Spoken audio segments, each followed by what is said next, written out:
Hey everyone, and welcome back to Sports Design School, where we teach you everything you need to know to create high-quality sports designs in Adobe Photoshop. Now, before we get started, I just want to say welcome to our channel. We are so excited for all of our new subscribers that have been checking out our channel recently. We have lots of awesome videos coming your way very soon, so make sure you stay tuned for that. Also, shameless plug, if you're not following us on Instagram already, make sure you hit the link down in our description and give us a follow on Instagram. That's going to be the best place that you can keep up to date with our newest videos, our newest tutorials, even some behind the scenes stuff that we put on our Instagram story. That's stuff you don't want to miss out on. So make sure you check out that at the link in the description. Speaking of Instagram, today's video is about a design that we received from one of our followers on Instagram through our direct messages. So if there's ever a design that you want to see, follow us on Instagram, shoot us a message, and we'll go through and break it down for you. But someone reached out with this Dwayne Wade design right here and said, hey, can you recreate this, kind of go step by step into what you do to recreate this look. And so today I'm just going to be walking through each step in the process and showing you guys how to recreate this Dwayne Wade design. Also, link in the description if you want to download the PSD so you can see all of the final changes that I've made and edit the PSD for yourself. Completely free. You know I got you guys. So without further ado, let's get started. So I'm going to first dive into a new document I just set up right here. If you want to see my document settings, my high-level document settings, I'm going to go up to my canvas size. So I have it set to 6.4 inches by 8 inches or 1920 by 2400 if you want to set up your document in a similar size. I'll be the first to acknowledge this is different than this, but to be honest, I've been really liking this aspect ratio lately, so I'm sticking with this for now. So anyways, let's get started. So first off, I'm just gonna go and create a solid white background. So to do that, I'm just gonna go down and hit solid color and then make sure it's set to white. And awesome, we have our white background. Now you notice the next part of this design is, first of all, let me break down this design a little bit. So we have our background image, a column on the right side, our cutout, and then some details on top of that. So we're gonna go each of those steps. So I'm gonna start off by bringing in this palm tree image that I found off of the website called Pexels. I talk about Pexels all the time on this channel. So if you are tired of hearing of Pexels, just ignore this part. But Pexels is a great place where you can get free, royalty-free images that you can use, and they're all high quality, like the dimensions and stuff. It's like 8K, some of them. So it's great for working in Photoshop. I highly recommend checking out Pexels. I just went onto Pexels and searched palm trees, and I got this image right here. And I want to do a couple of things to match this style. So first of all, you'll notice that here the sky is kind of white. It's blown out a little bit. And here our sky is not white. And so to do that, what I'm going to do is go up to my adjustments, and I'm going to choose levels. And I'm going to make sure that this is a clipping mask by going between and holding Alt and clicking. So you'll see now it's a clipping mask onto that palm tree image. And what levels allows us to do is play around with like the highlights and shadows of our image. So here we're able to drag and blow out some of the sky. And likewise, just kind of play around with the exposure of the palm trees.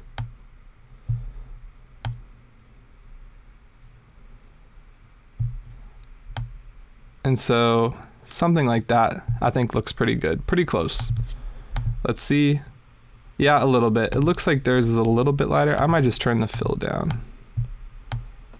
You know what? I'm just gonna leave it like that for now. Perfect. The other thing you'll notice is that there's a little bit of a blur, it seems like, on the palm trees. And so to do that, I'm just gonna turn on a radial blur. You can do that by hitting Filter, Blur, and then Radial Blur. And I have mine set to 2 right now, and make sure it's set to zoom. So what that allows you to do is create kind of like a zoom in effect blur, like it's something zooming past the camera. So that's all you have to do for that. I'm also just gonna turn my fill down on these to make it a little bit lighter. Yeah, I think that's kind of what we're going for. Again, not exact, but close enough. And then the next thing in this design is this right column right here. For those of you that have been using Photoshop for some time, you know that's pretty easy to do. We're just going to use the rectangle tool. I'm going to click and just create a column like that. And again, I'm just kind of being like estimating with my dimensions and stuff because I'm using a different layout. And you can double click on this icon right here and we can choose our color that we're going to go with. I'm going to go with kind of a dark gray in between right here, 181818. That looks pretty good to me. Next, we have the cutout and we also have this circle. So I'm going to do the cutout first. I think that'll be easier to do. So I have this Dwayne Wade cutout that I did. I just literally found it from Google. So if you want to download the cutout or just the image itself, I'll leave the link to that down in the description so you'll be able to do that. But I took this Dwayne Wade cutout and I'm just going to drag it into my document. And we're just going to position it just about there. I think that looks pretty close. Again, this isn't the exact same photo, but it's the only side photo I could find of Dwayne Wade, so it is what it is. And before I go on, I want to talk about this Camera Raw filter that I applied to my cutout. Camera Raw filters are awesome.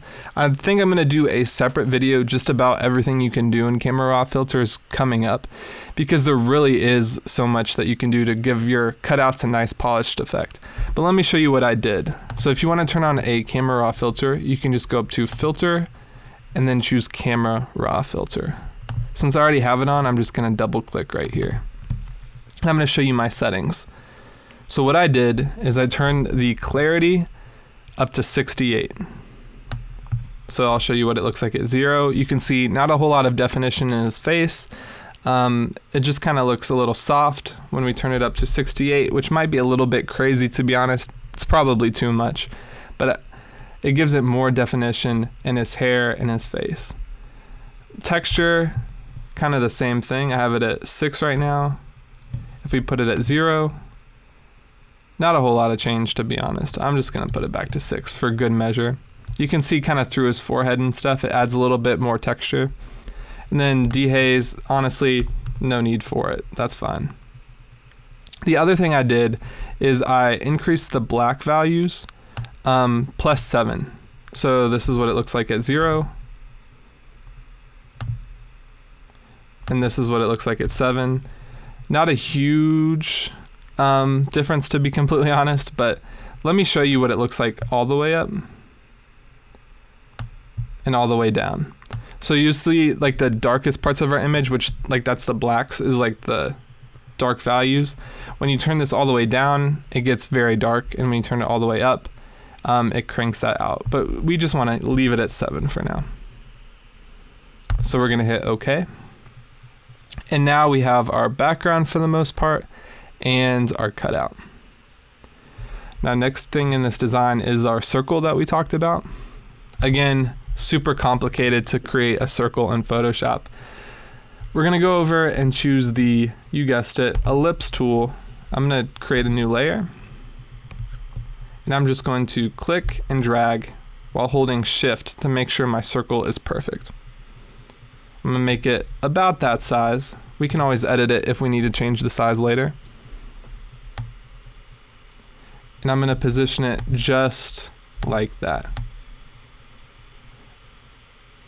And I might make it just a tad smaller by hitting Command T on my keyboard or Control T if you're on Windows. And you can just click and size that down a little bit. Next, I'm going to change the color of my ellipse to match kind of this, I guess, orange. Let's get a closer look at that color. So maybe something like that. So I just took the eyedropper tool and I'm just gonna copy this hex code right here so that I'll be able to reuse that for my circle. And now I can click here and then just hit Command V to paste in that hex code. So now we have our circle.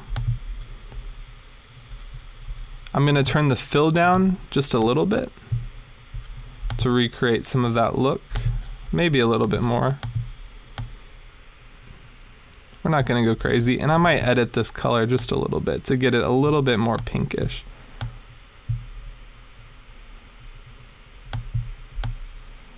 Oh, I kinda like the way that looks. Like the more Miami Vice jersey vibes. And I might turn this up. That looks good. Again, graphic design is about your own personal style, so whatever you want to do, you can do that. If you want to make it blue, feel free to make it blue. So there we go. We have our palm trees, our rectangle, our circle, and our cutout. So now there's a couple more elements left in this design. We have the for the culture text, we have these dashes, and then we have this 3 Wade County kind of blur text effect. So let's go through, and to make our dashes, I'm just going to hit T on my keyboard to bring up the text tool, and then I'm just going to click. And on your keyboard, depending on what kind of computer you have, probably under the backspace or the delete key if you're on a Mac, there's this button that looks just like a horizontal line right next to the forward space. So if you hit Shift and then click on that, it just creates a vertical line. I guess if you wanted to, you could kind of cheat out of it and just do capital I's, but some of those get a little bit weird. They have like the little crossbars on the top. And I just held that a bunch of times, and I have these dash lines. I'm gonna hit Edit, Transform, rotate 90 degrees clockwise, and just position that right there. I'm gonna change my size to, let's just go with 9. Yeah, that looks good. Just like that. And there you have our dashed lines. For the culture kind of white text overlay, that's pretty simple to do. Again, shocker, we're gonna use the rectangle tool. And so what I'm gonna do is just click and drag and get kind of a thin rectangle. I'm gonna bring this up to the top of my layers tab, and I'm gonna double click and change that to white. We can then shift the position. And that's our white rectangle. Now we need 3 of these. So to duplicate, I'm just gonna click here, click and hold while holding Alt and drag up. And I can duplicate my layer just like that. I'm then going to position that down, click it, Alt, drag down. And there we have our 3 white rectangles. These are a little bit thicker than those, but honestly, I think it looks good in the context of our design. I'm gonna type in 4, enter the, enter col, and then 3 for the E, I think is what they did. Yeah. And I'm going to bring that up above our rectangles. I'm going to increase our line spacing just a bit to get our for the culture even. Also, if you want to see what font I'm using the font called Integral Regular, if you want to use a similar font. I'm going to set our color to this rectangle color, all except for this 3 right here. I'm going to highlight, and we are going to change it to that pinkish tone. There we go, for the culture. Next we have this 3 Wade County, and that's pretty simple to do. We're just going to go over here, again, hit T on our keyboard to bring up our text tool, and I'm just gonna hit 3. We're gonna make our 3 first and then worry about the Wade counties. I'm gonna scale up my text, and I'm gonna change it to that pink color like that other original design has. And I'm gonna use a font called Akira Sans, which is what I think is kind of close to something they used. Maybe a little bit different, but similar. I'm gonna scale it up a little bit more, just like that. And I'm gonna turn our fill down just a little bit. Let's see what we did here, 85. So I'm gonna turn that to 85 as well. Now if we zoom in, you'll notice there's a little bit of a subtle blur on this, just a little bit. And so we can do that by going to Filter, Blur, and then Motion Blur. And that's gonna give us that motion effect that they use for this kind of text. We're just gonna hit Convert to Smart Object. And we're gonna just do it for, let's do 5. That looks pretty good to me. We then have our 3 Wade counties. So I'm just gonna type in Wade County, scale our text down,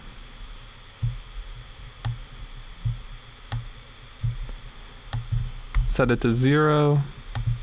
I'm gonna go back to this integral font, and I'm gonna change our text color to white. Now you notice they have 3, and again, these have that blur effect. It's a little bit more extreme on this text.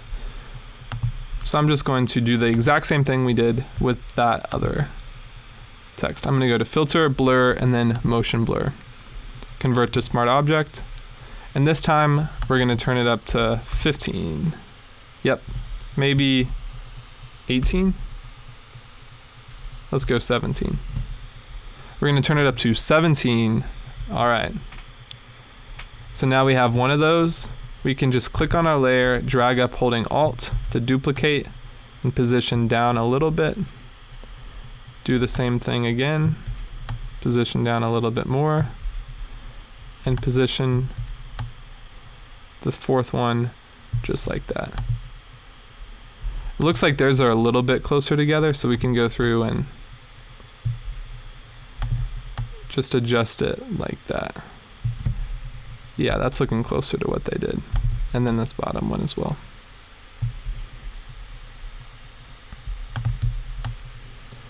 Again, something like that. Now there are a couple of closing kind of details we need to include, and that's the texture, and there's like a little bit of a gradient around here, if you'll notice. And so I'm gonna start by just doing the gradient. I'm gonna go below our ellipse layer and above our rectangle layer because we need it to show up on top of the rectangle. Now I'm just going to hit G on my keyboard to bring up our gradient tool. Make sure you have this radial gradient selected. And I'm gonna just change our color to white. And we can just click and drag.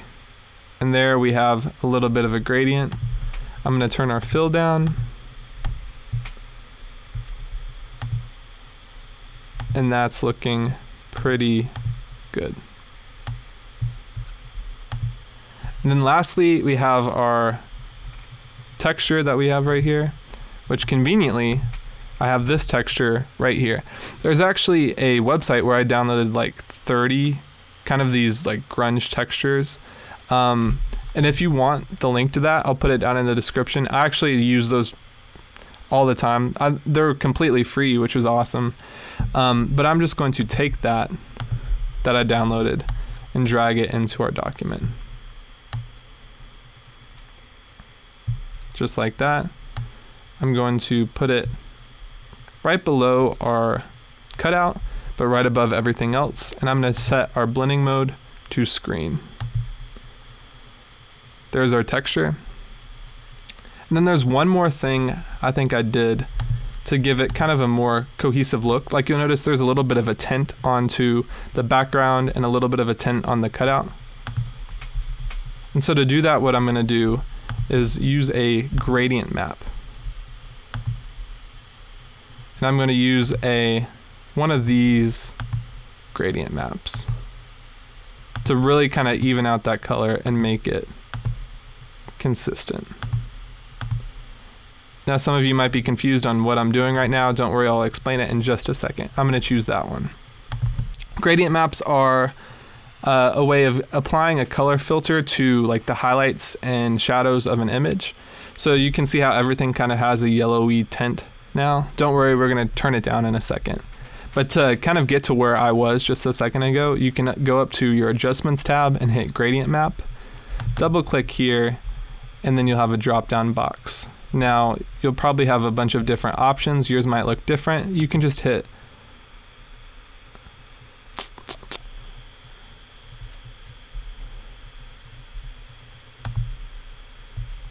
just kidding, I don't want to do that. But you should have all of these gradients in your Photoshop. I think they updated it. If you don't have that in there, shoot me a message in the comments and then I'll try and help you figure out how to get these gradients on there. But I'm going to turn our fill down to maybe about 30. And that looks pretty good. And so let's take a look at the original, and then let's take a look at our design. Again, not a perfect recreation, that's not really what we're going for, but those are the steps to recreate this particular design in Adobe Photoshop. Let me see how close I was to the one I created before this video. I always do like a test version to make sure I can actually do it before I do the tutorial. So let's see. Pretty close. I guess I left off the for the culture text on the original, but pretty much the exact same thing. So that's it, guys. If you've learned something in this video, make sure you drop a like. Also, like, if you've been downloading the PSDs on these videos, pretty much anytime you download the PSD, if you could give us a like, that would be a huge help. Because it takes time to put out those PSDs and whatnot, so anytime you drop us a like, that helps us gain followers, gain subscribers, and really help more people with sports design. So if you could do that, we would greatly appreciate it. If you have any questions for us, be sure to leave a comment down in the comment section. I do my best to reply to all of you guys. Other than that, if you're not subscribed to our channel, make sure you subscribe. And have a great one, guys. Thank you so much for watching.